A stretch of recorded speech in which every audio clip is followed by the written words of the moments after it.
Hello, everyone, and welcome to the Talent Gap Fireside Chat, where we talk about causes of and solutions to the talent gap. I'm your host, Pete Strauss, and joining me today is Patrick Connery. He's a Senior Manager of Business Development over at Aprio. Welcome, Patrick. Thanks, Pete. Well, thanks for being here. Could you give our audience a little background on yourself and your career thus far?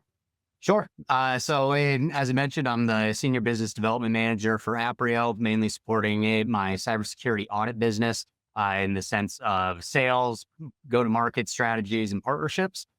Prior to joining Aprio, I've spent the last 12 years or so in the cybersecurity space, basically supporting everything from antivirus through firewalls, professional services, managed services, and then in the GRC and compliance space. So just moved up through the years, getting closer and closer to the audits, and now I'm at the auditor. Awesome. Yeah, and obviously a space that I know extremely well, having worked with so many consulting and audit firms over the years.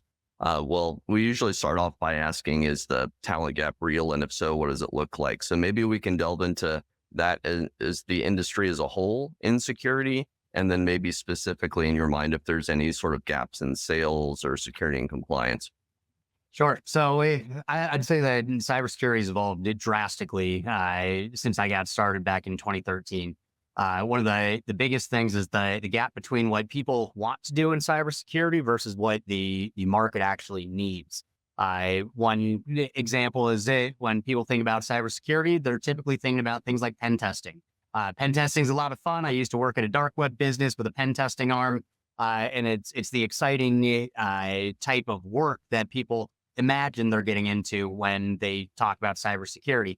However, pen testing has become extremely efficient. There's a lot of tools and automations that help out there. And so the need for people to do it at the levels in the mid 20 teens has definitely changed over the years. Where the gap is that I see is for humans doing the human tasks that are typically a bit more mundane sounding on paper, but the business impact is huge. And so companies are willing to invest and spend and hire in the areas such as compliance management or audit preparation. And that's more in the world that I'm working in right now, and trying to help organizations go after big certifications and expanding regulations. However, someone getting into the field or maybe in a transitional period in their job experience, they might not look at those opportunities as something that they necessarily want to do compared to breaking stuff and trying to do frontline cybersecurity hacking type activities. Yeah, I'm always interested in like the personality science and psychology and stuff like that. And I feel like the personality makeup of a pen tester is probably quite a bit different than that of an auditor. Like I would think that an auditor would be higher in conscientiousness, whereas a pen tester would probably be higher in creativity and maybe not as conscientious. So it seems like there's kind of a fundamental mismatch there. And, certainly there's a lot of people that want to be pen testers, a lot of people that want to break into the field. And it just seems like there's not so many of those openings. And I just saw a post from a boot camp vendor the other day, and they were saying how at any given time, there's 50 entry-level security jobs. And their community specifically, they said 20,000 applicants or candidates with that skill set looking for those entry-level jobs at any given time. So that's like a 400-to-1 ratio mismatch, which that's pretty startling. I mean, do you have any thoughts on what we do with all those folks? Like, do we recommend that they transition to IT or other fields? So from my perspective, I see a transition in the way that cybersecurity programs are run internally at businesses, specifically in the small, medium business market. So say 250 employees or under. People have really looked at the CISO position and they considered how important that is to the business to be an in-house resource versus a fractionalized service. So in the case of a business that's going through, say, SOC 2 and ISO 27001 audits, there's certain requirements that say you have to have an internal auditor. So therefore, there's a job there. However, that's also getting fractionalized now because the top tier talent for a CISO, for example, is very expensive for the business, and they don't necessarily have a full workload sometimes. And so I see a big shift towards MSPs and MSSPs being the focus for where businesses are getting their cybersecurity resources from. And these MSSPs will typically be organizations with, say, 15 to 100 or so, I'd say is a very common MSSP. There's obviously larger scale and enterprise ones. And then there's the more mom and pop shops. But for the majority of MSSPs, these are, say, a company with 25 employees, about half or a little bit more are technical, and they're servicing anywhere from 20 to 100 businesses of other small and growing businesses that want to take cybersecurity seriously and be able to have a baseline security program. So for people looking in the space right now, rather than looking at a company that's the end product that's getting delivered to their clients, I think about the industry as a whole to say those companies are outsourcing their security programs and they're using smaller MSSPs, and that's where they're hiring based on how many jobs they're supporting. Yeah, I've certainly seen that move in the last couple of years, especially it seems like as the market has been, chaotic and companies are trying to do more with less, as I always say. Um, Figuring out the lowest cost option is usually of paramount importance. And in a lot of cases, those fractional solutions make a lot of sense there, especially, when you look at the salary of a CISO, $300,000 salary versus, some small fraction of that for somebody to work on a part-time basis, essentially, that makes a lot more sense. So, yeah, I don't know if that's going to continue. I guess we'll see. But it does seem like that hiring has not been as strong along with that trend. I don't know if it's correlation or causation. Your guess is as good as mine. But yeah, we'll see how it plays out in the next couple of years. I do anticipate a market rebound, at least slowly, and I'm cautiously optimistic on the hiring front. It'll start to get a little bit better. And what are your thoughts on security versus compliance? Like, I think a lot of companies are looking at, okay, what's the bare minimum we need to do from a security and compliance perspective to make sure that we're meeting all regulations, that we're, keeping the board happy. Do you think that there's a lot of companies out there that truly care about security, or are they trying to check the box? Is it, a combination of both? Yeah, that's a big question. When I was kicking off my career, companies definitely wanted to do security because they wanted to be trusted by their clients. They wanted to stay out of the news. They wanted to make sure that they had a reasonable security program, so they were able to continue to operate their business without disruptions. Then I started seeing the transition where compliance and insurance specifically were driving most cybersecurity projects. So it all comes down to cyber insurance to say, what's the risk to my business if I have a breach? And if you have insurance that covers you for it, now you care less about the actual attack happening, more about what your premiums are and what the payout would be to be able to continue operating. So the insurance and compliance mandates started coming down to say, here are the things that you must do if you want to be certified for a certain framework, or if you want to go through a SOC 2 attestation. These are the things that you should be doing. And so people took off their hat where they were trying to be innovative and figure out where the attacks were coming from and how to remediate them. And they started to say, okay, here are the frameworks that I'm adhering to, and that's going to cover my my business in the event that anything happens, and I have either plausible deniability or I have been able to prove that I've met these baseline requirements, and this was an unfortunate event, therefore the payout happens.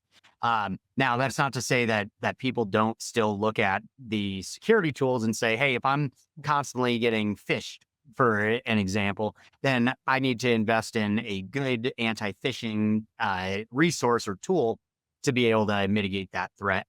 However, if someone doesn't have that issue, then they're going to say, I'm going to get the cheapest one possible and be able to check the box for a compliance or an insurance mandate. Yeah, it seems like there for a while before the insurance premiums started to go through the roof, there was a lot of transference of risk. to, the insurance companies. It's like, okay, we'll just offload that risk to the insurance company and pray for the best. Now I almost feel like we're in a world where we're just accepting risk, or the boards are just accepting risk and again, doing the bare minimum. I don't know if it's just not wanting to spend the very real money today for a potential future unknown breach that, could happen. It's like people always say, if you're not getting breached, if everything's quiet, you think, okay, well, then what am I paying security for if everything's quiet? Well, it's like, no, that's the reason it's quiet and you're not having any huge attacks happening because you've done everything right. So, yeah, I don't know if we'll see like another huge wave of attacks as, security teams are running really lean right now, in the coming years. And then we'll see another huge surge of hiring. I mean, personally, I don't think we're ever going to get back to like 2021 levels. I think the introduction of more of these agentic AI agents that are getting very, very good for accomplishing those, menial and rote tasks that you'd mentioned. It's like if that's the lower cost option, what do you need the person for? Unless it's just an altruistic move. I've seen also with the digital transformation that seems to now have completed. People are using large cloud platforms like AWS and Azure. And so within those platforms, you have a baseline of security. So the attack surface, although it's similar to what it used to be, it's now on Amazon and Microsoft to make sure that those environments are protected. So rather than spinning up a server that's running out of a closet in a office location that needs all of the different point products to be able to protect it against every type of attack, now it's using these cloud platforms that have a baseline of security that is relatively good. So to your point of, are these attacks going to ramp up? Is there going to be a big one? I'd see it less that it's a targeted attack against one business and more an attack against these giant infrastructures that could disrupt everyone potentially. And so Amazon and Microsoft, just to name two of them, are very, very heavily invested in making sure that their systems are secure.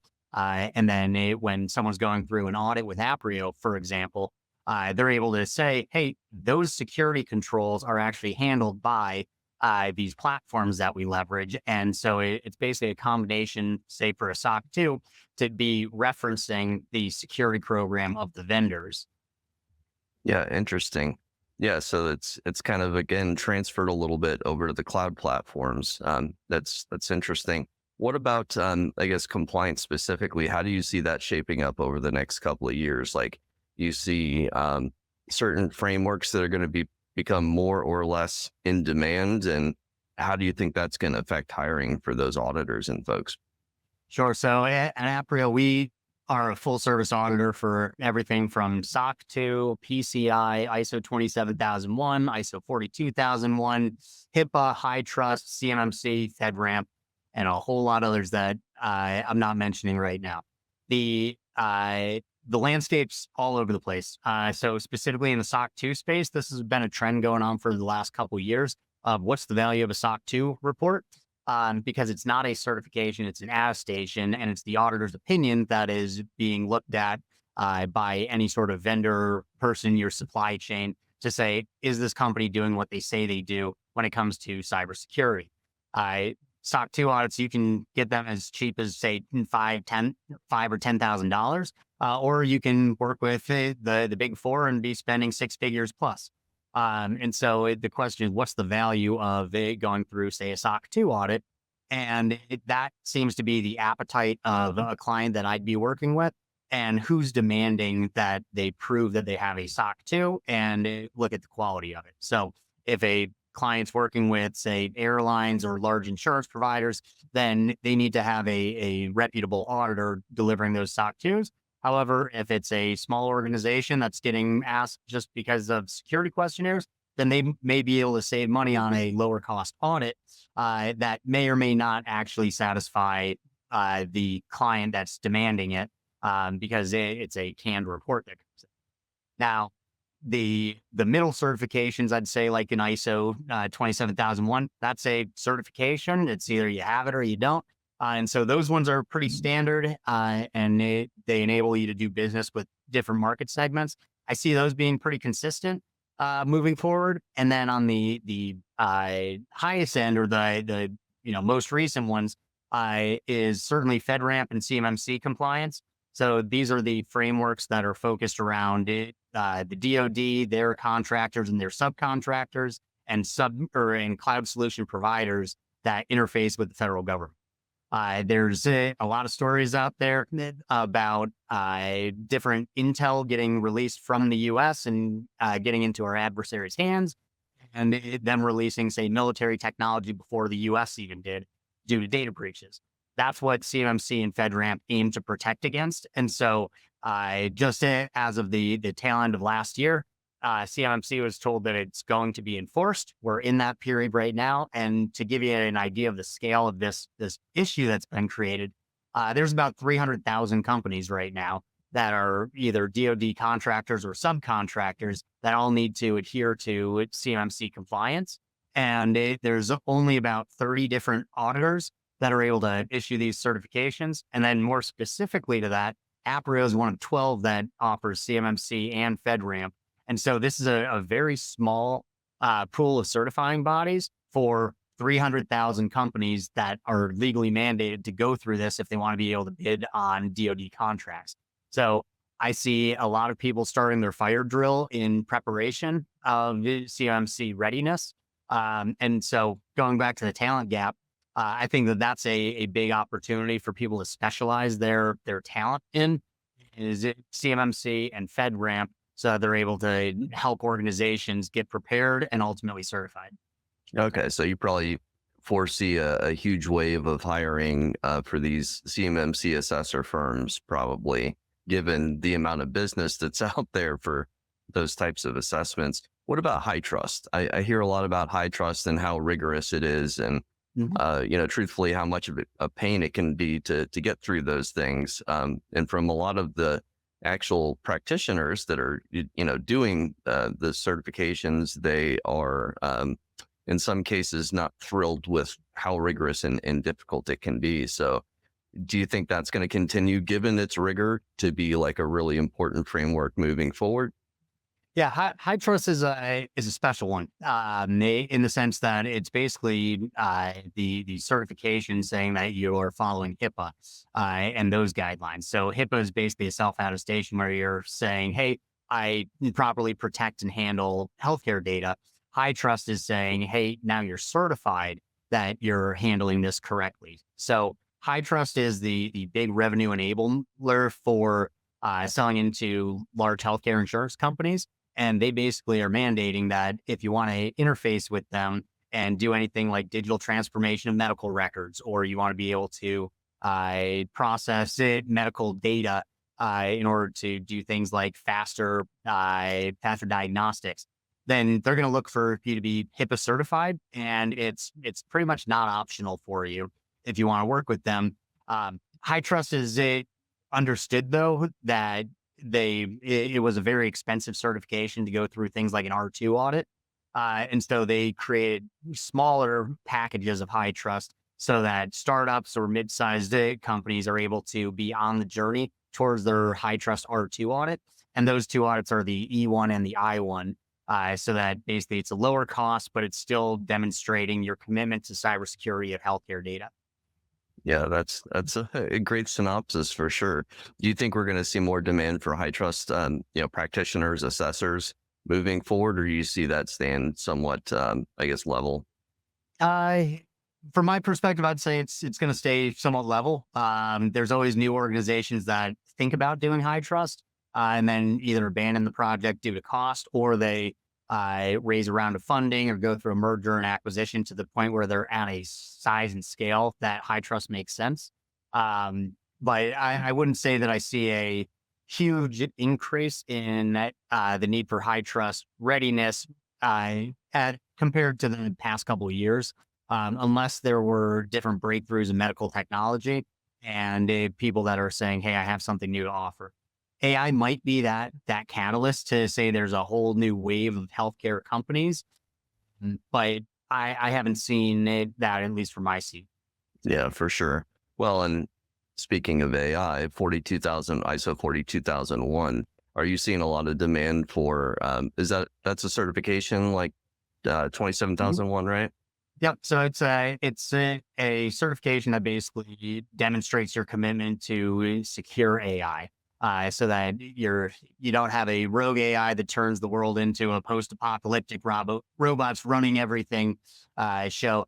I'd say that most tools right now in the AI space are still in their infancy when they're at least getting to the consumer uh, adoption, and so they're saying, "Hey, we're holding off on the certification for now until we're able to see that we're a main player." I think that you're probably familiar that as soon as you blink 3 times, there's 50 more AI tools that hit the market. The ones that are advancing to the point where they have mainstream market adoption or a big commercial use, so they're actually monetizing these platforms. Those are the organizations that are coming to us and saying, "Hey, I would like to have my platform ISO 42001 certified." Gotcha. So it sounds to me like you wouldn't want to go for an ISO 42001 certification if you just have a couple of employees that tinker with the LLMs. Like it would have to be something where your company is specifically implementing some sort of AI system and you want to make sure that you have rules governing the use of it, right? Yep, exactly. Cool, cool. Yeah, so we'll watch that one pretty closely. My buddy Chase does some readiness for ISO 42001. So I'm eager to hear how busy he's going to be in the coming years as a fellow solopreneur. What about hiring salespeople? Like obviously that's your specialty. What do you look for in a good salesperson, specifically in security and compliance?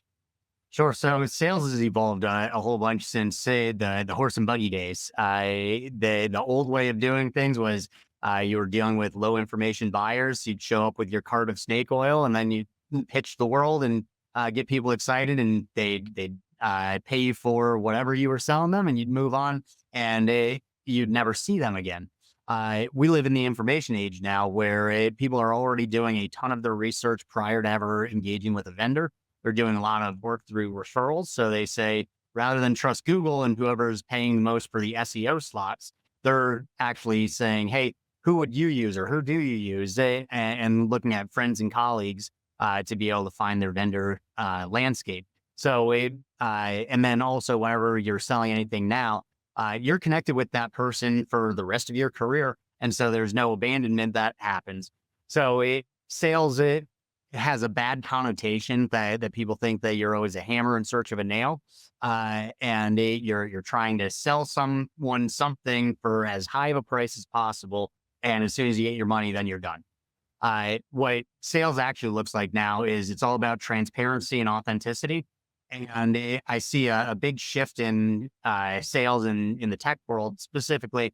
That people are trying to say, "Hey, I know what I sell. I've created my product or my service for a certain type of person that we really help. And we do that at scale." So now I'm trying to get in front of people that meet the exact profile. We call them the ideal client profile, or ICP. And so we want to be able to legitimately offer them a service that, say, is a fractionalized audit prep service rather than hiring a full-time employee.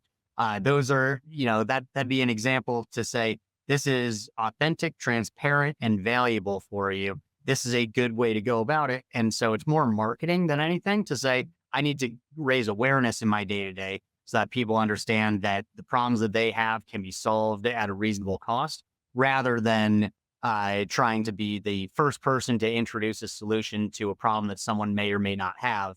And then hope that they make a decision before they do more research.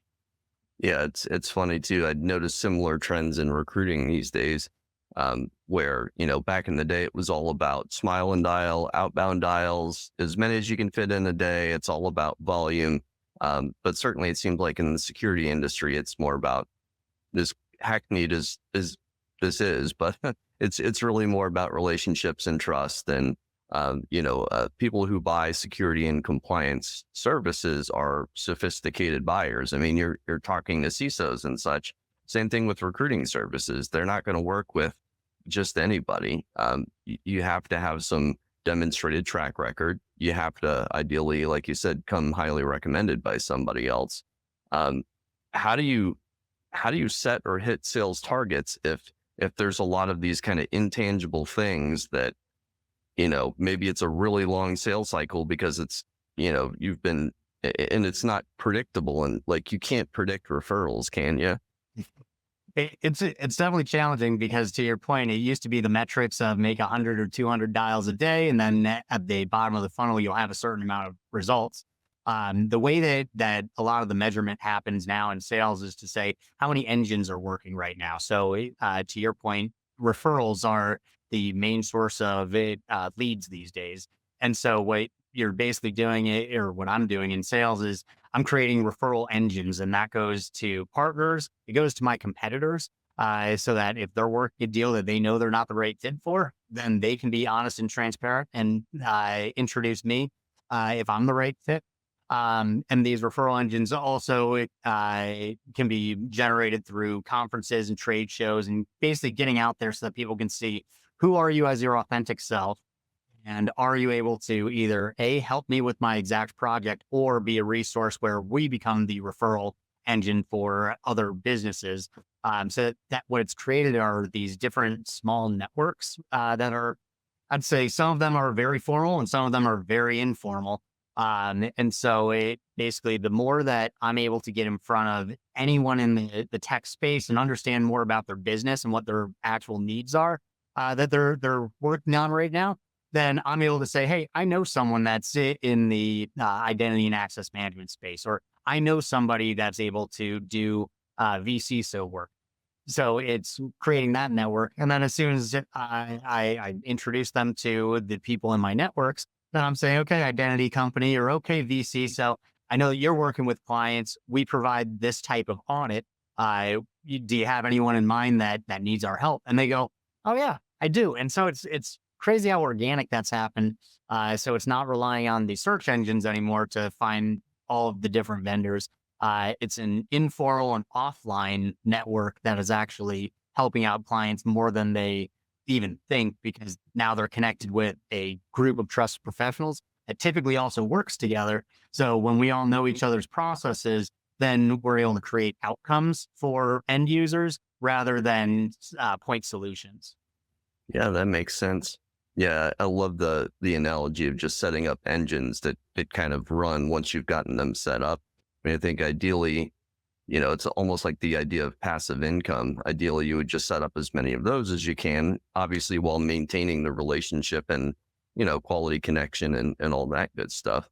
How do you incentivize referrals though? That's one thing I've always wondered as a business owner. Like, what makes somebody want to refer you some business? Is it just that they like you, or is it something else? So a lot of it comes down to the personality and saying people like doing business with people that they like. For example, I work with another auditor that does great work in SOC 2 and PCI and ISO, but they are not a C3 PAO or a 3 PAO, so they can't offer CMMC certifications. The benefit for them is they know me, and I've told them, hey, I'm not going to try and poach any of your other business because we do compete in a lot of spaces. I'm just the supplemental wing to be able to do the CMMC audits. So their benefit is that when their client comes to them and says, hey, do you do CMMC? They're able to say, we don't, but we work with a partner who does. I'd like to make that introduction for you. Rather than before I had this partnership with them, and they were just saying, hey, we don't do that. And then their customer is now shopping auditors. That creates a risk for their business because they're going to try and poach the whole thing. There's that area of the partnership ecosystem, but then also the leads. Basically, you never want to get into these partnerships where you're saying, I send you a lead, then you send me a lead. It's, hey, we want to always be on the radar to say if we're the right fit for someone, then we want to be able to make sure that those recommendations are made. So it might be a one-sided partnership for a long time, or it might be very transactional back and forth, or it could be one lead to 5 leads passing each other in cyberspace.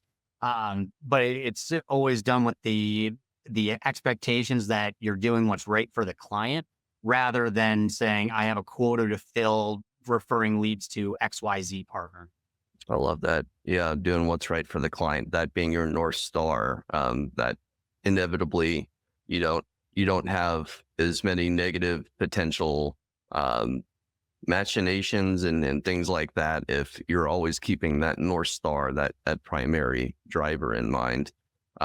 What about like when you actually hire salespeople for this type of service? Obviously there are a lot of audit firms out there. How do you find somebody that's a right fit for your team? And do they need to have that compliance background, or do you think bring somebody in from SaaS or another area and have them be effective? So, hey, I think that specifically with sales, it's more that a sales rep can be trained on any sort of service or product if they have the right mentality as far as helping out the client first and solutioning with them to figure out how they're able to solve their business challenges. So that the main thing that I'm looking for in, say, a sales rep is that they're able to do deep discovery, ask great questions. They're able to clearly articulate value propositions as far as corporate overviews, and be knowledgeable about what the competitive landscape is of how all of the different providers are different, so that they're able to consult with their prospect and be able to help them figure out which path forward is going to be the best for them. The other thing I look for in a sales rep is on the tail end of the sales cycle, which is more of the proposals and negotiations. And are they able to have money conversations at a mature level, so that it's not the used car rep that's trying to sell tint packages and tire upgrades. They're right sizing the package to say, hey, I want to be able to fit within your budget and work collaboratively with you. So here are different ways that we can structure those deals. That type of structuring is, I'd say, very common across great sales reps. But then to draw the contrast to, say, technical resources, typically are interested in talking about the ones and the zeros and the processes and the outcomes. And so I don't see many people from the technical side of a business able to look at the sales side and have the same level of intensity as they do with the tech stack. So, for example, I was on a call yesterday with one of my great technical resources. He leads our SOC 2 and ISO practices. And we get on with the client, and they basically said, hey, we're here to look at SOC 2 and ISO.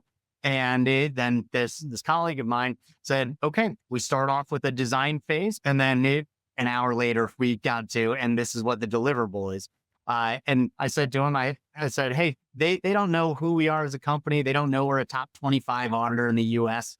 They don't know that we do hundreds of these per year. They don't know what the comparison is between working with us versus someone that might just do a test only instead of starting with the design phase.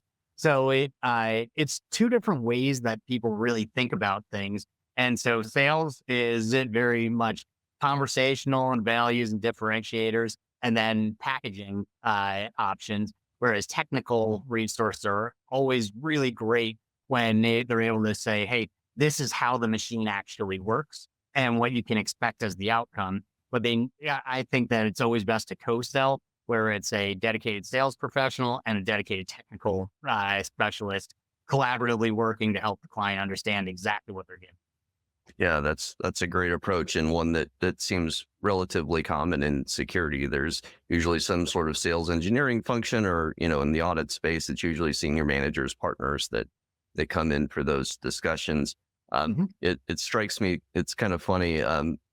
Multiple times throughout my career, I've had technical folks, like they could be security engineers or architects or security analysts that analyze alerts all day. And a lot of folks I've heard say, oh, I think I'd be really good at recruiting. And my thought is always, if you haven't been a recruiter, you don't understand how different it is from a technical job. You have to deal with the roller coaster of emotion and the stress and the volume, and it's just a completely different job. And I think that mindset, that hey, I think I'd like to be a recruiter. They make good money, not always, by the way. But I think it comes from like a misunderstanding of, what it is that we actually do.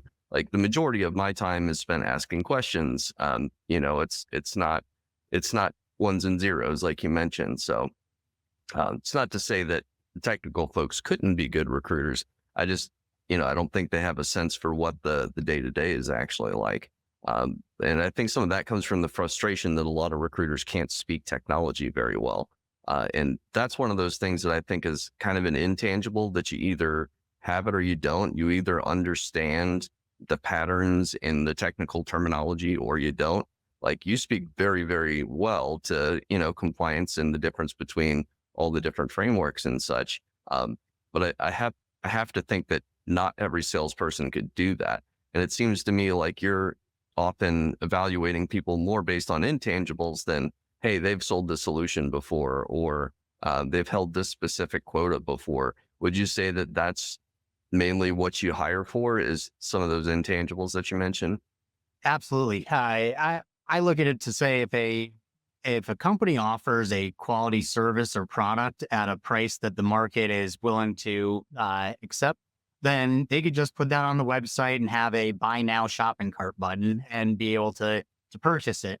The reason why sales folks have jobs and careers is because we're the ones that are the personal touch that addresses the uncertainty and the risk to make sure that a company is going through the right buying process and evaluating all of the options to the fullest. So, for example, if you just said, "Hey, I need to buy a SOC 2 audit," then you'd look online, you could find the price that fits your budget and hit buy. But when you need to know, hey, what's the difference between a $10,000 or 40,000 and $100,000 SOC 2 audit, then you need to talk to someone, and they need to be fairly technical so that they're able to understand, what's driving this project and really understand the business side of these projects rather than just saying, hey, I'm buying something within my budget, because then they might not get the outcome that they were intending to get in the project in general. How do you determine how well somebody's going to be able to speak to all these, technical or, specific descriptive terms if they haven't done the job before? Because I think often that's what a lot of hiring managers will default to. They'll say, well, we'll just hire somebody who's done this exact job before at a direct competitor. That way we know that they can do it. Like, how do you analyze that potential if they haven't done it yet? Yeah, it depends on what I'm hiring for. If it's a business development rep, or a lead generator, then I'm not expecting them to be able to have these conversations, but I am looking for someone that shows a passion for learning and constant improvement. At my last company, I hired a great young man, early 20s, married, kid on the way. And he said, "Hey, I want to come in here because I want to learn the compliance side of business." Meanwhile, he's also getting some of his own certifications and really diving into this to say his goal in life is to become a subject matter expert and specialist and thought leader. So I said, you know what, I'll give you the opportunity to learn all of that. But your day to day is going to look like X, Y, and Z. And I gave him, a lot of campaigns to run, a lot of calls to make. And then I encouraged him to join any calls that he was setting up with prospects with me. So that he was able to hear my pitch and 10 years of experience doing it. And then they got to the point where I wanted to take a vacation one day. And I said, "Hey, I'm not going to be on the call today. You've seen about 50 of them. I think you can run this yourself." And then he did. He started to see success. He's moved up in his career pretty rapidly. So from a previous experience perspective, I'm just looking for work ethic and the passion to learn.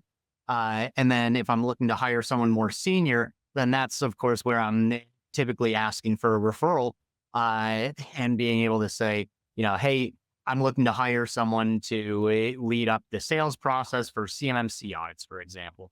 I need to know someone speaks that language or account for it on my side that they're not going to be selling and fully ramped up for 6 to 12 months. And there'll be a cost until they hit that break even point, which could be a year from now. So there's less risk for me if I can hire someone that is either trusted by myself or a trusted referral to be able to get a quicker time to value on people.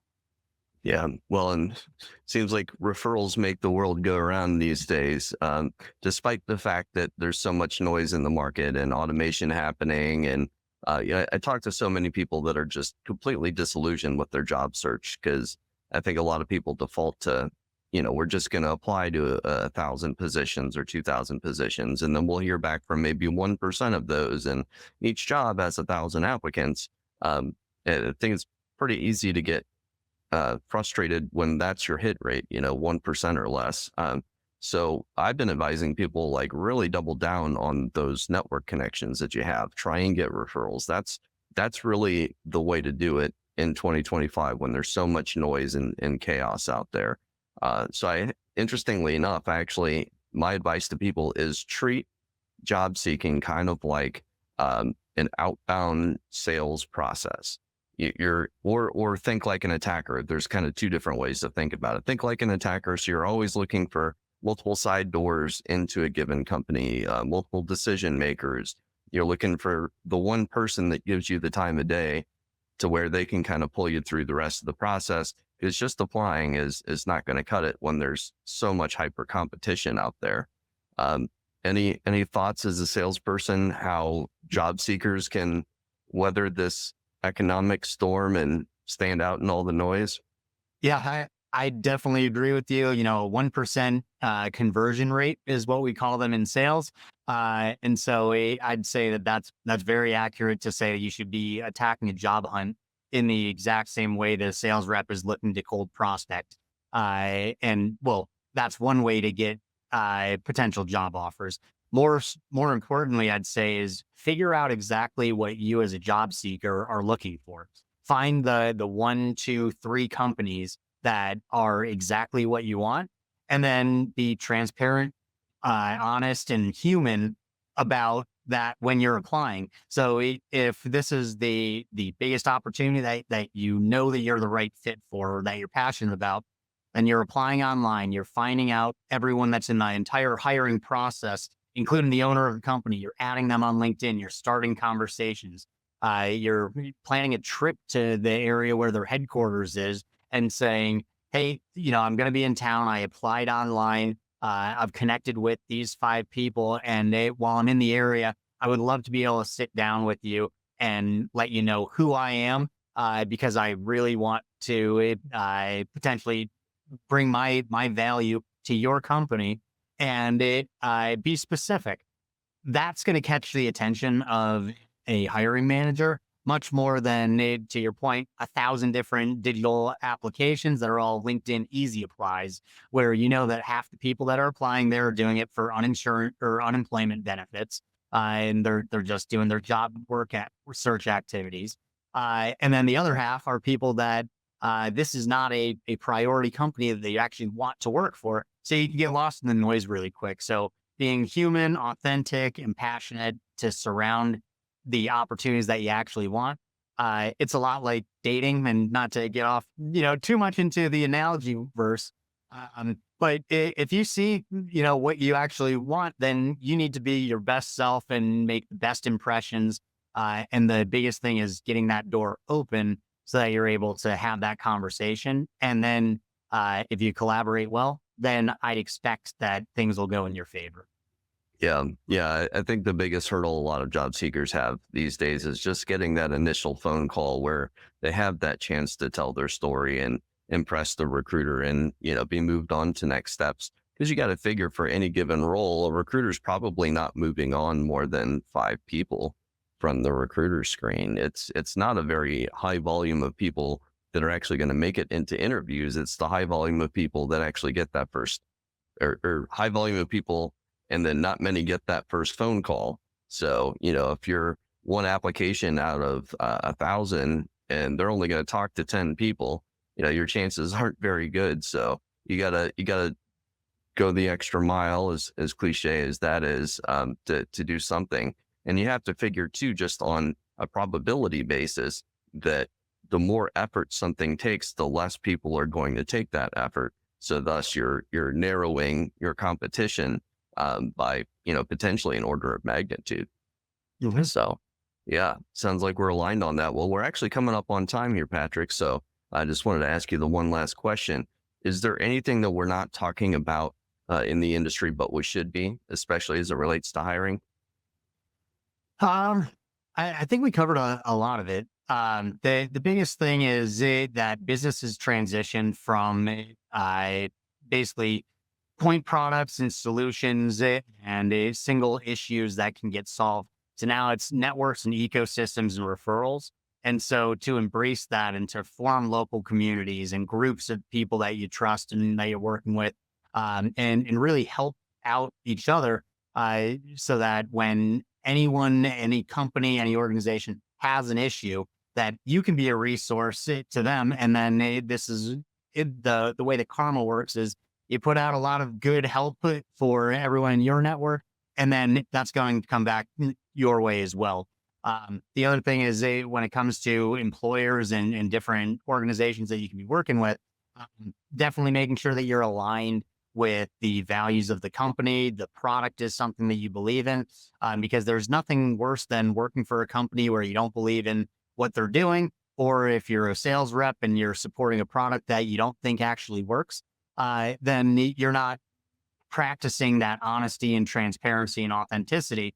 And so you need to make sure that you're aligning yourselves with an organization that has the same values that you believe in, and they give up your seat to somebody else if they want to align, more closely with a strategy. So authenticity is always going to be the biggest thing, and referrals are more powerful than anyone really thought going back a couple of years.